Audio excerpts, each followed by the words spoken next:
game-changing discussions on the big ideas that shape our thinking. This is One-to-One. Hello and welcome to One-to-One. There are certain industries that operate quietly beneath society's surface, unnoticed when they work, but felt deeply by the public when they fail. My guest today is the Managing Director and Chief Executive Officer of SanlamAllianz Life Insurance Nigeria, part of the Pan-African joint venture combining the operations of Allianz and the Sanlam Group. Tunde Mimiko, welcome to One-to-One. Thank you very much, Dr. Tokunbo. Right, fantastic. Thank you for joining us. A real pleasure. Real pleasure. Let's begin by framing our conversation here. This really is not a conversation about selling insurance, is it? It's really about insurance as confidence infrastructure in an unstable society. You are, in my view, a custodian of long-term promises. You're making promises to people in the long term. You literally are selling the future, are you not, in insurance? So let's start with Nigeria. Underinsured, isn't it? Quite volatile economically, sometimes inflationary, distrustful of long-term contracts. Yet life insurance requires long-duration trust, capital discipline, actuarial honesty, and claims integrity. But before we delve into this, that really is the world that you inhabit. I'd like to learn a bit about you. Who is Tunde Mimiko, and how do you operate in this context that we've just described? Thank you for having me, Tokunbo. It's my pleasure being here. So, who is Tunde Mimiko? I am a passionate insurance advocate. I say advocate because we need to push the narrative to make sure that we engender growth and development of the insurance space in Nigeria. I've been in the industry now for close to 30 years. I haven't cut my career in both banking and insurance. It'd be a brief stint in the banking industry, but more I consider myself as a passionate insurance executive that is really interested in making insurance relevant in the financial service space. As you mentioned, it's a tough operating environment for us here in Nigeria. The trust level is very low. Insurance is not something that is easily acceptable to the Nigerian populace and businesses. So we have a work color for us to engender trust, to build that discipline that can make us remain as relevant as we should, to become relevant as we should be. We are underperforming now as an industry, and that's why I said I am an insurance advocate.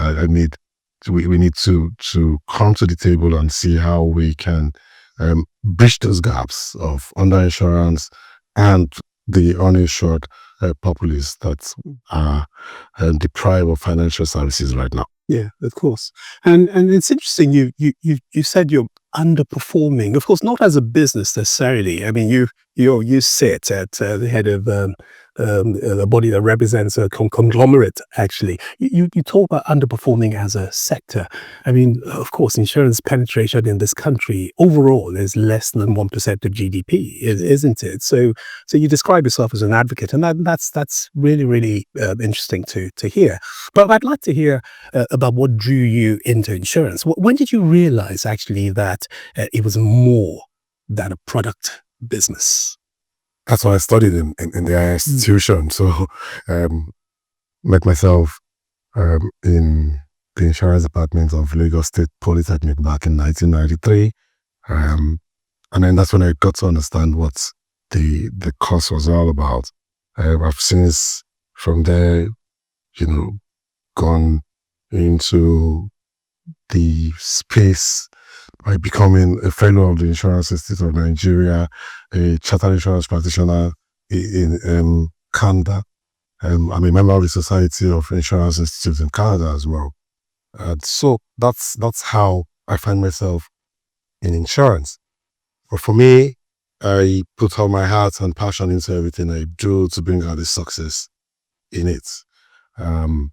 Today, I lead one of the leading brand in the insurance service sector in Nigeria.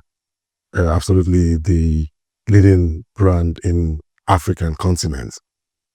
But yes, notwithstanding our success as SanlamAllianz Nigeria or as SanlamAllianz in Africa, for me, I believe we are underperforming and we can do better than we are doing.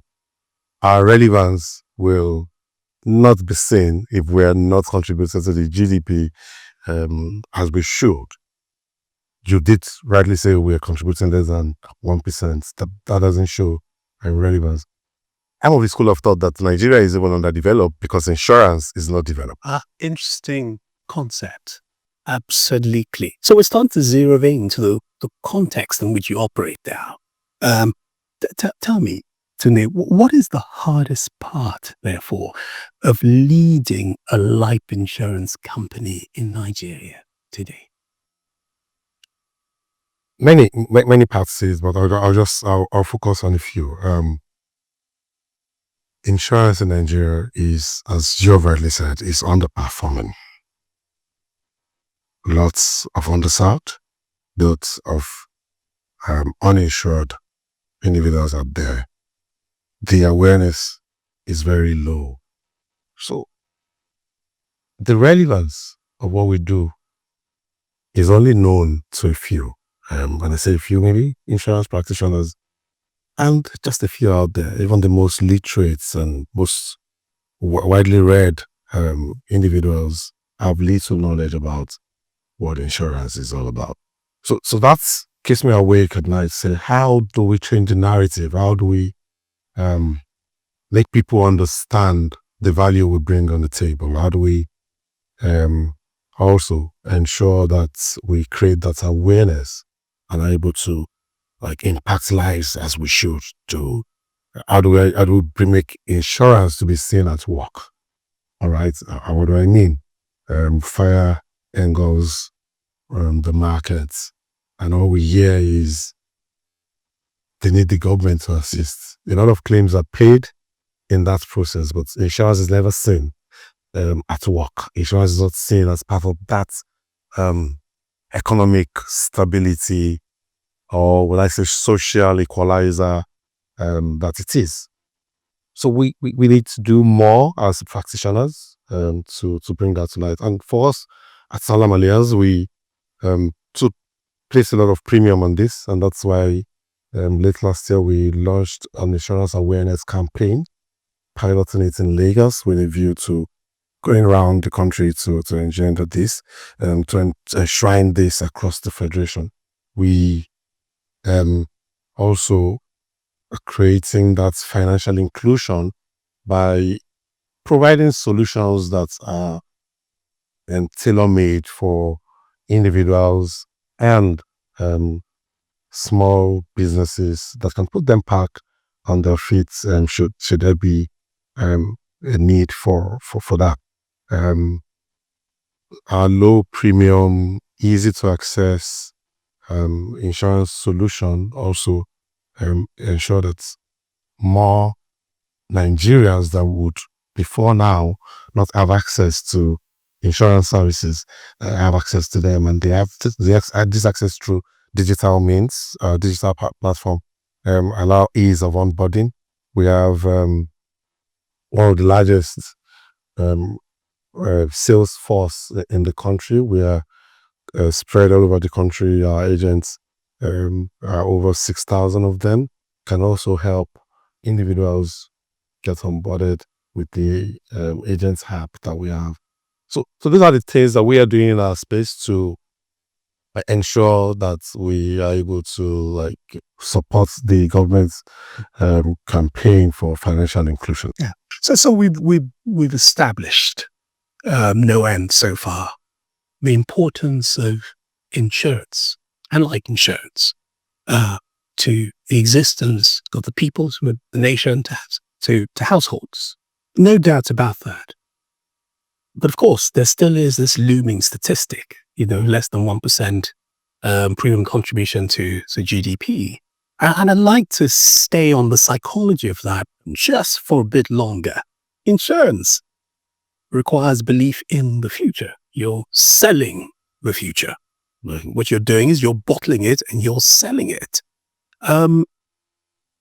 What does the current state of play say about the psychology of the nation?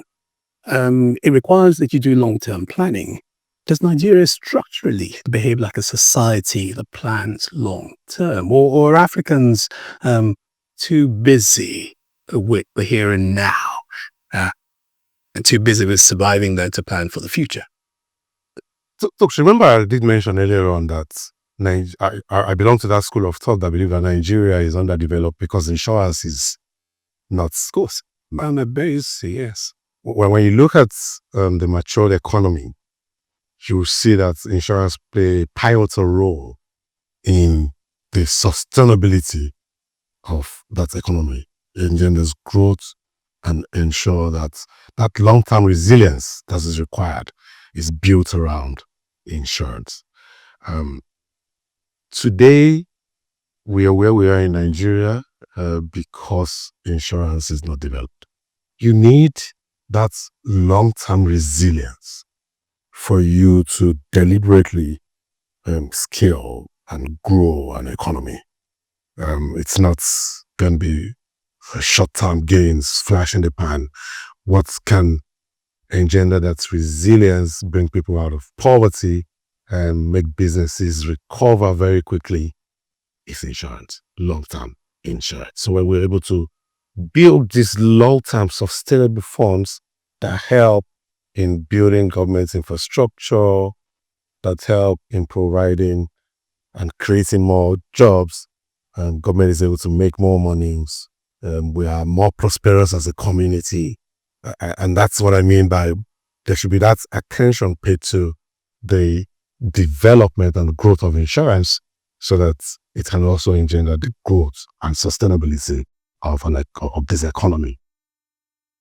So you've talked about a number of things here, a number of principles emerging from our discussion so far. Some of the things that are absolutely foundational in your industry.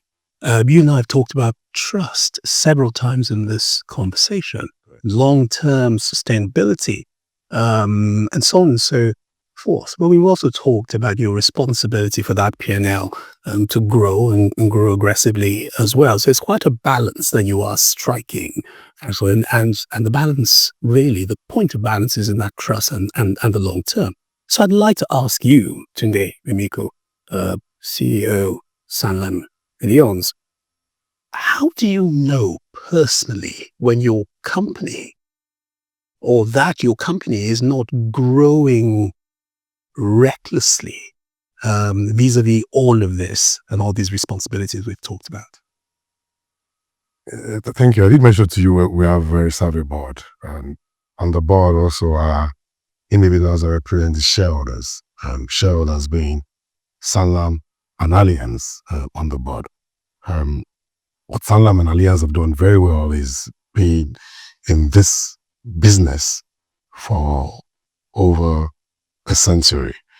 Sanlam has been around since 1918, and Allianz have been around for more than 130 years. If we combine the experience of our parent companies, we're talking about over 240 years experience. And so how do we measure that we're not growing recklessly? There are KPIs that we have here that is not even applicable to, or that our contemporaries in the markets do not measure.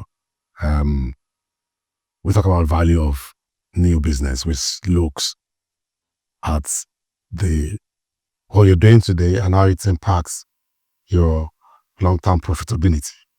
And that on its own is a measure that looks at that growth that is going to be sustainable in the future. Not so many, or I'm not sure I know any other insurance company in Nigeria that measures VNB.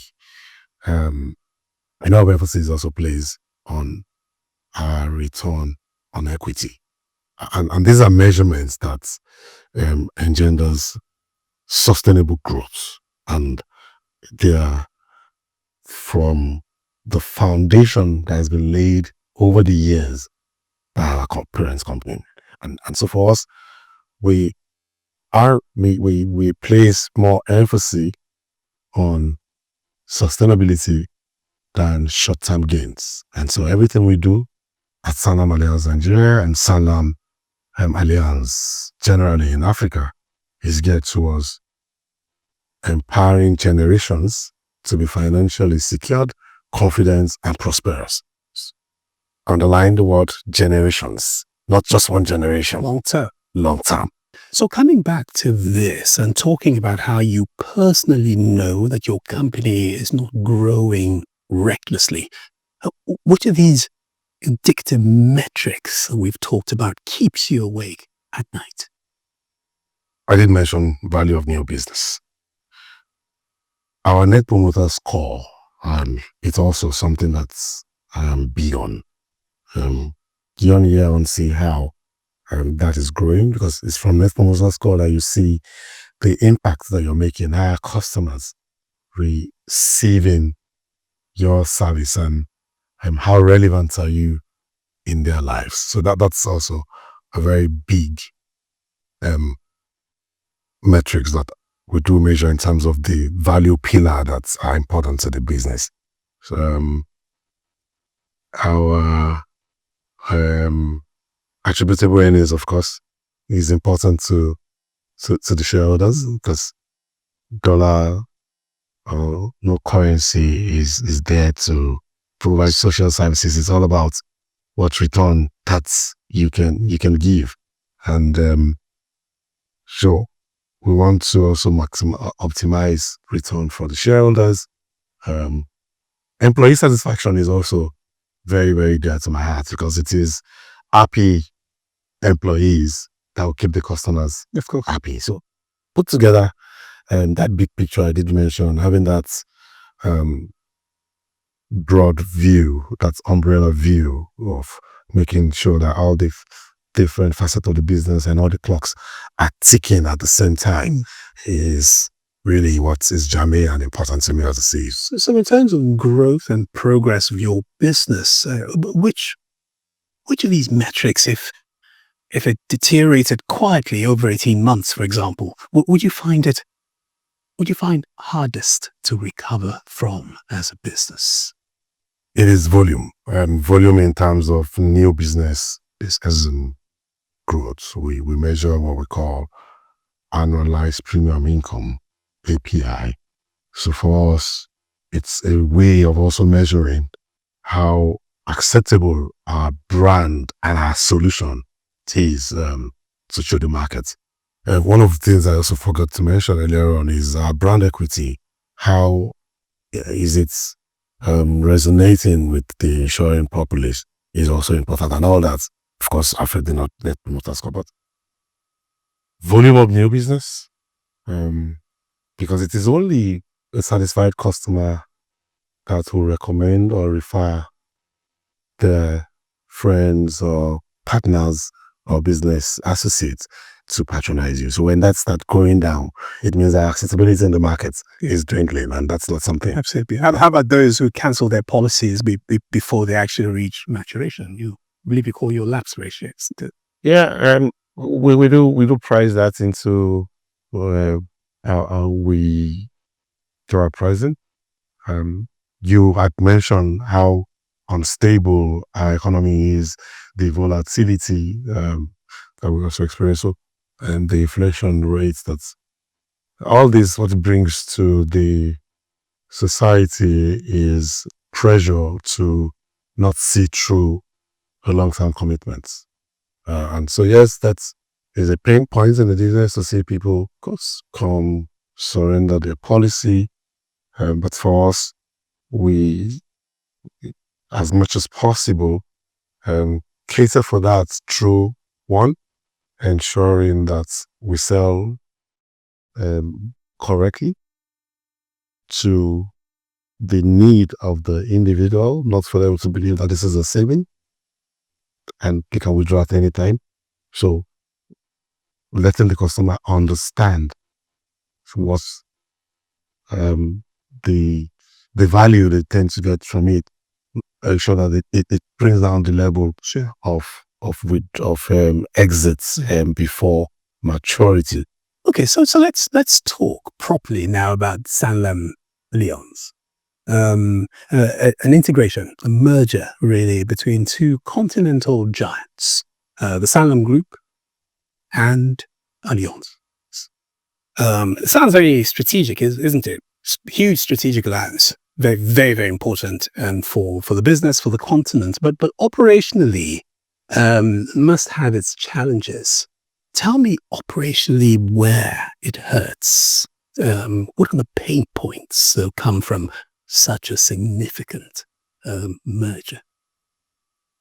Thank you again, Tokunbo. Yeah, we went through that in Nigeria last year, June, precisely, so June 5. We had a grand launch here in Lagos when the merger was approved by the regulatory bodies and all authorities involved. And thereafter went back on a roadshow across the Federation. We went to 12 different locations, just again to reinforce the brand, introduce the new brand to our customers and make them understand what value the strategic partnership brings on board. Now, specifically to your question, there's always that apprehension when merger acquisition does happen in terms of from the employee's side of both institutions. What is in it for me? Well, how will I be positioned in this? In terms of cultural alignments, there was a bit of cultural differences, but mostly there were a lot of overlapping cultural and ethical standards between SanlamAllianz. Both institutions place a lot of emphasis on collaboration, on innovation, integrity, and care for all stakeholders. So that wasn't such a big issue in terms of integrating culture, but it is employees making everybody understand that we are not Allianz, or we are not Sanlam, or we are now SanlamAllianz. It's where the pain point really is. That's collaboration that is required with this new entity. Okay, those were the areas that we had a bit of gap, and very quickly as executives, as leadership across the two businesses, we were able to bring that confidence to the employees and allay their fears that we are now one brand and there's no reason for anyone to feel left out and get off that space of I belong to the ex-Sanlam team, I belong to the ex-Allianz team. We are now one team. But that is a thing of the past now, I would say. Absolutely. So we're getting somewhere with this particular question. And just so that we get just a little bit more out of this question, I'm going to back up a little bit and press in a little bit further, a bit of context. So let me rephrase the question. So Sanlam contributed its non-South African operations to its merger. Allianz contributed its African subsidiaries. Together in 2023, thereabouts, you created one of Africa's largest non-bank financial services platforms.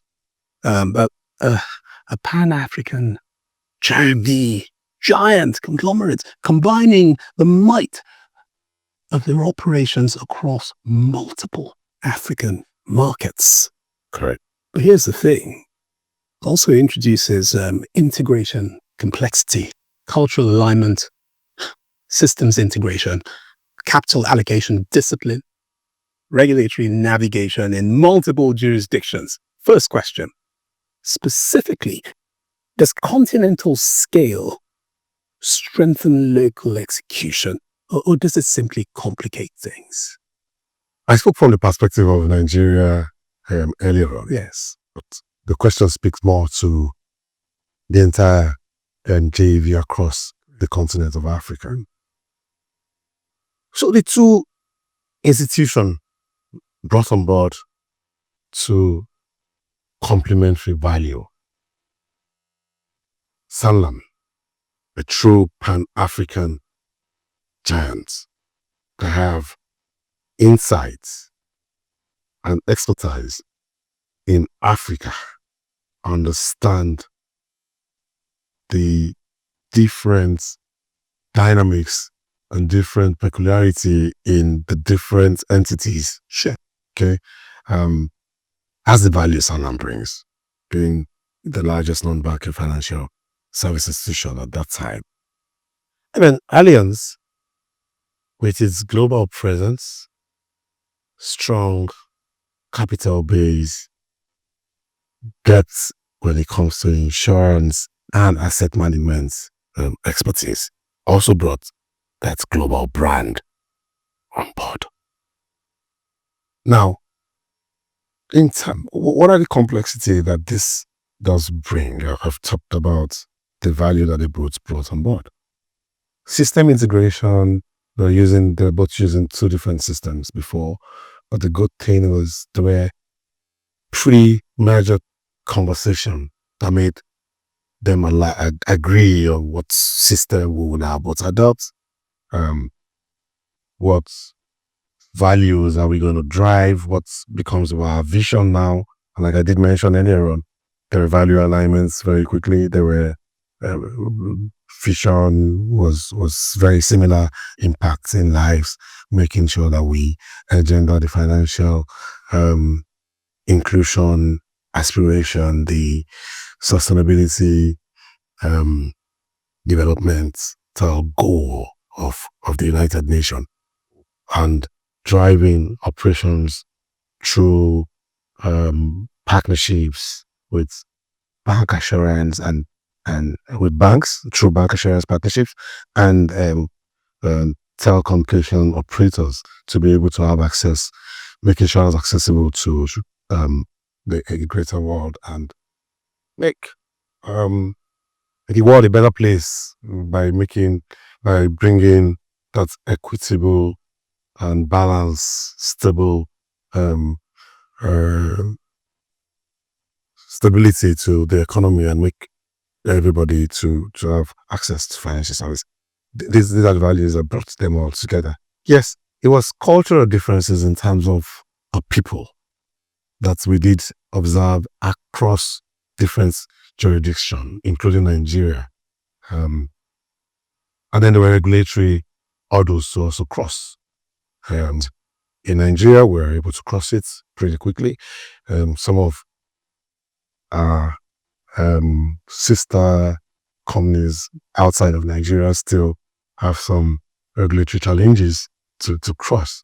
There are countries where the coming together of these two institutions was just going to be like taking over the entire market, anti-competitive. It was going to lead to unfair competition as far as some of the regulators are concerned, because you're going to have a big company that is so far ahead of the industry. So we had all those regulatory orders to deal with, and our colleagues that are responsible for merger and acquisition at the center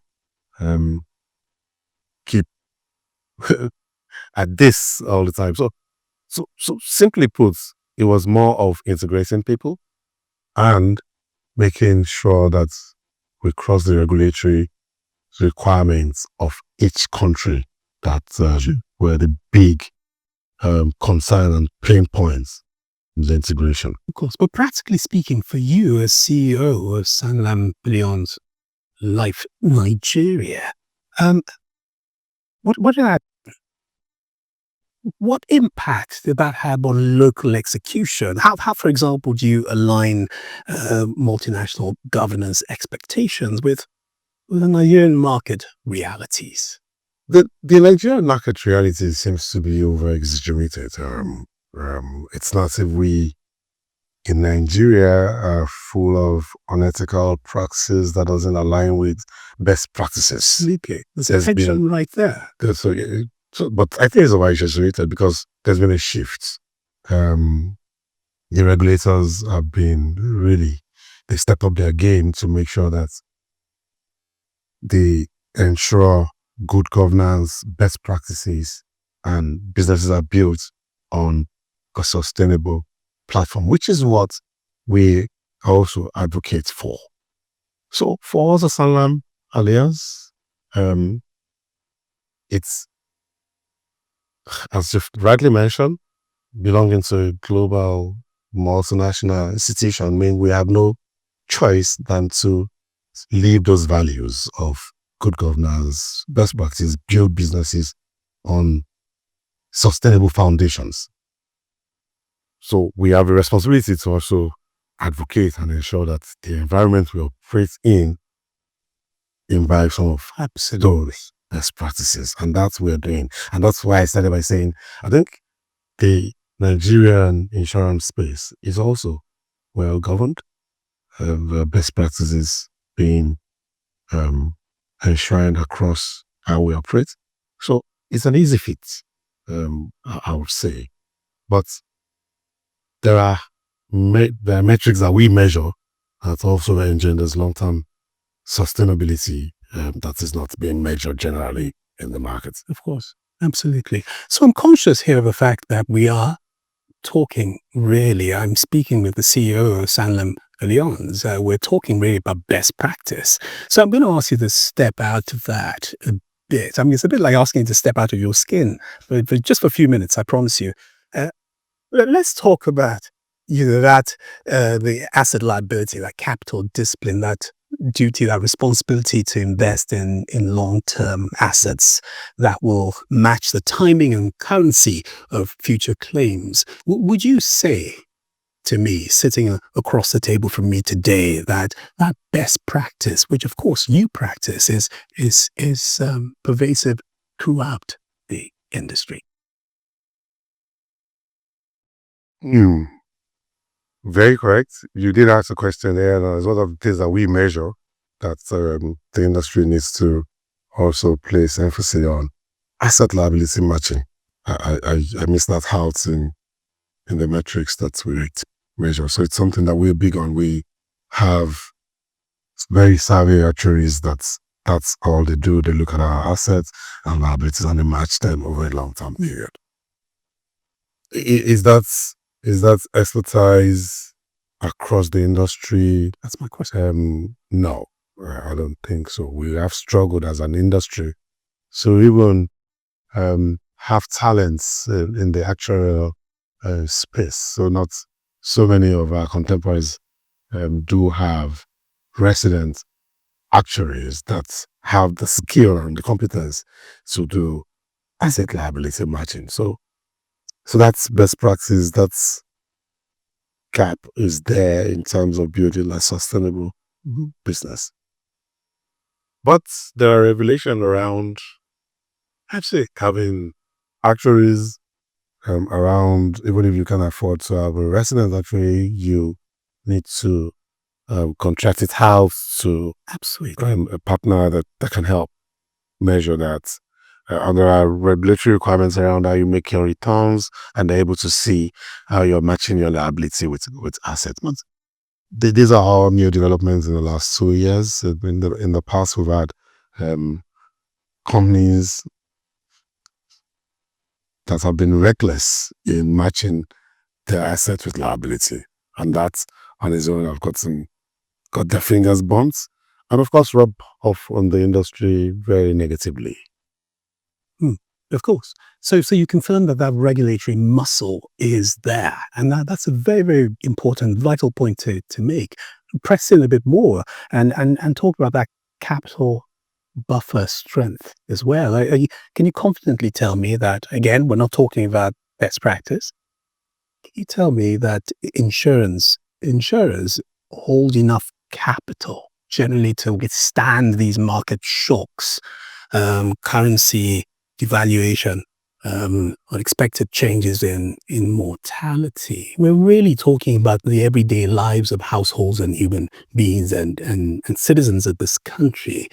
Again, is that practice, even in the presence of the regulatory muscle, is it pervasive throughout the industry?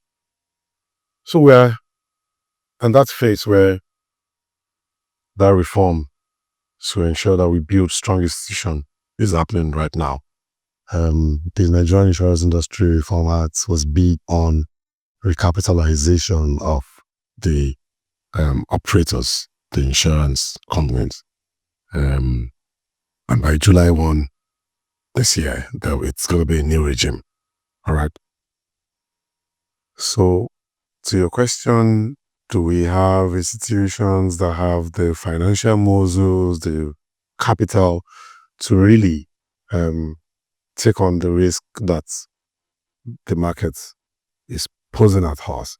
To deliver on this promise? Has to deliver on the promise. The answer is that we do not have that as an industry. We've said that we step out of SanlamAllianz. As an industry, we need stronger institutions that can deliver on their promises. We need stronger institutions that can retain more risk and limit the capital flight that goes out of Nigeria. We need to build institutions. There's a big opportunity even in the African continent to build big institutions here in Nigeria that can take on the risk of other African countries rather than even going to the Lloyd's markets in London or other Middle East markets.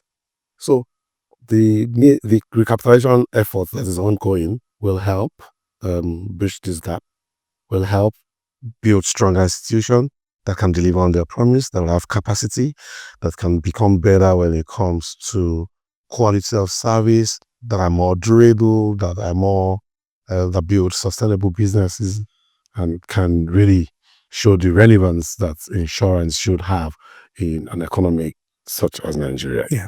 So how about pricing honesty? Again, the age-old caveat, I'm not talking about SanlamAllianz. Are we, in your industry, pricing premiums, pricing this risk properly, consistently, or is there a practice of underpricing to gain market share? How pervasive is that in your industry? So we're still at that phase where I won't say that it is an industry that is operator-led. It is still reform-led. As a result, you see the regulators step in and say and make some pronouncement around minimum price. Why? Because as an industry, we've not been disciplined enough to price correctly. And so you see the regulators step in so that operators don't run themselves out of business. But we must get to a point where we price accurately and we have that discipline underwriting.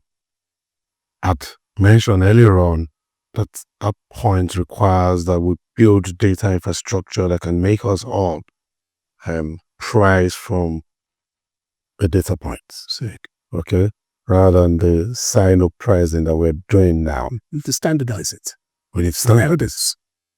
And beyond data infrastructure, there are some digital infrastructures that we also need to collectively build, like they've done in the banking industry, with the NIPS example, so that from such digital infrastructure, you can also see how we're faring in terms of loss ratio.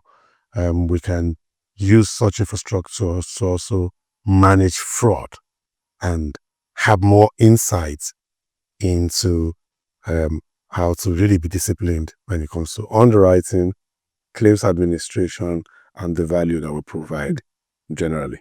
Today, what we're doing is charge the few that are disciplined more than we should because some are not.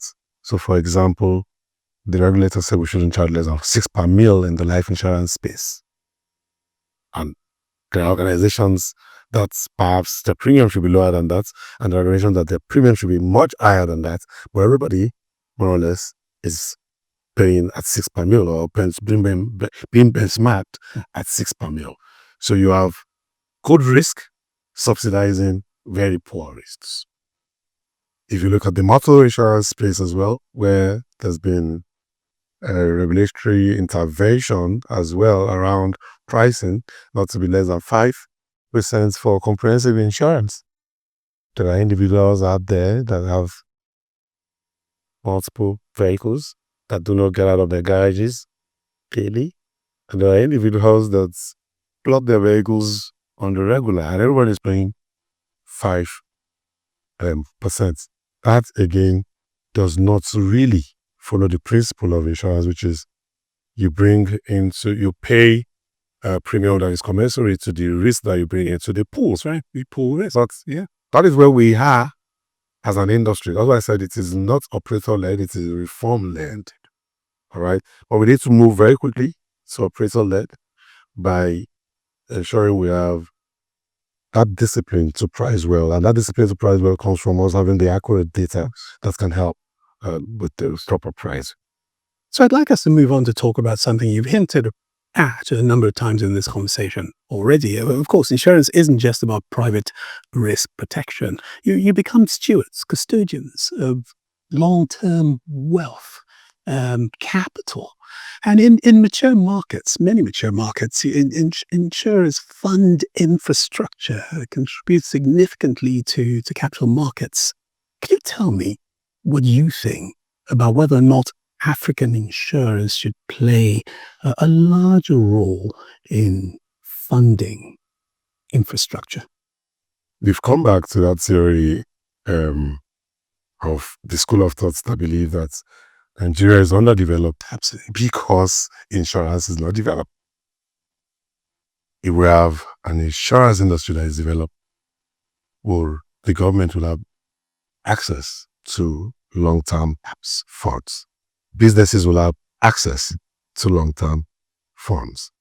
And with access to long-term funds means that the interest rates that commercial banks are charging today will drop significantly. It will have its own direct impact also on inflation. It will have a direct impact on infrastructure development, which again engenders economic growth. So, which is the call to action for every stakeholder to see and ensure that we do all within our powers to develop insurance so that the economy can also develop. But just to check, that does the current regulatory framework enable this? Absolutely. The Nigerian Insurance Reform Act has emphasized the enforcement of some compulsory insurance. This will enable the penetration we're talking about. This will bring about that long-term fund that is required to have the impacts that I described earlier on. But beyond that, there's need for some collaboration among the regulators. So,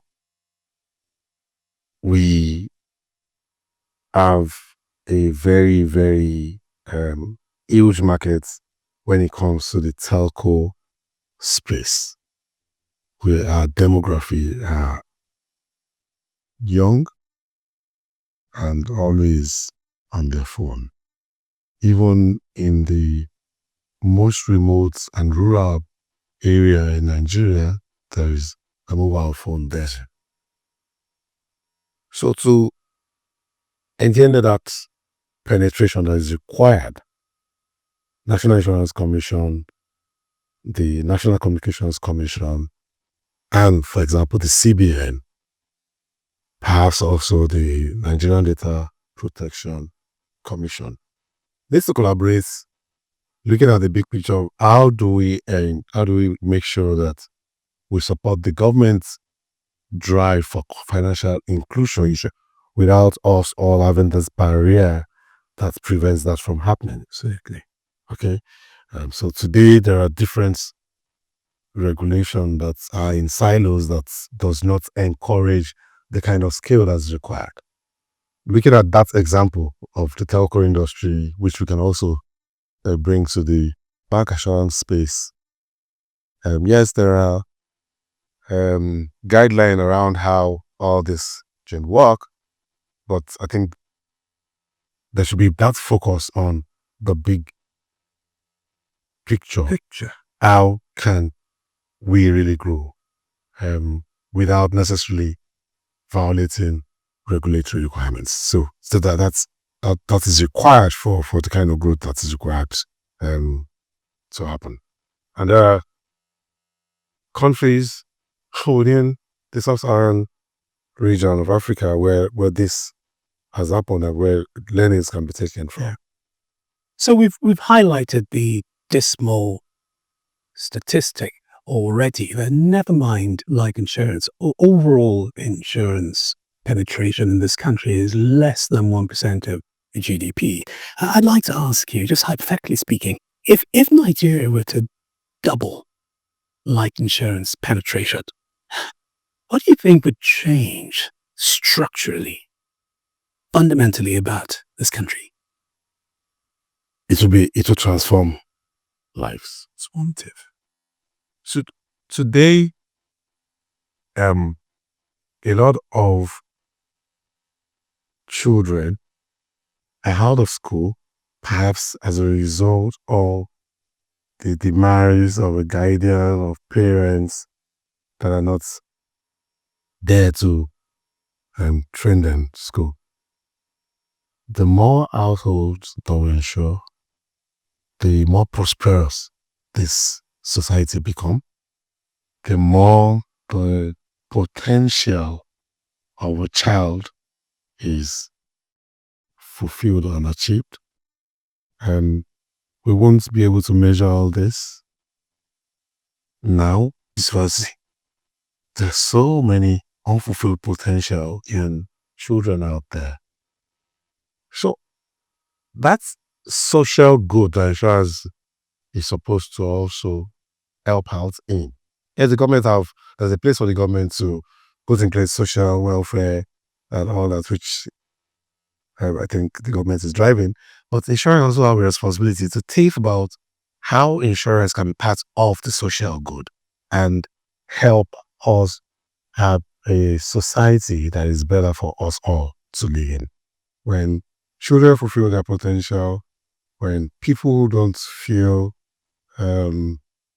hopeless, when the financial sponsor, the breadwinner of a home is gone, then we'll have a better society. Absolutely. So Tunde, if you and I were to look back on all of this in 10 years, what will need to have changed for you to say that Nigerian insurance, and indeed our society, has grown up? More awareness from the Nigerian populace.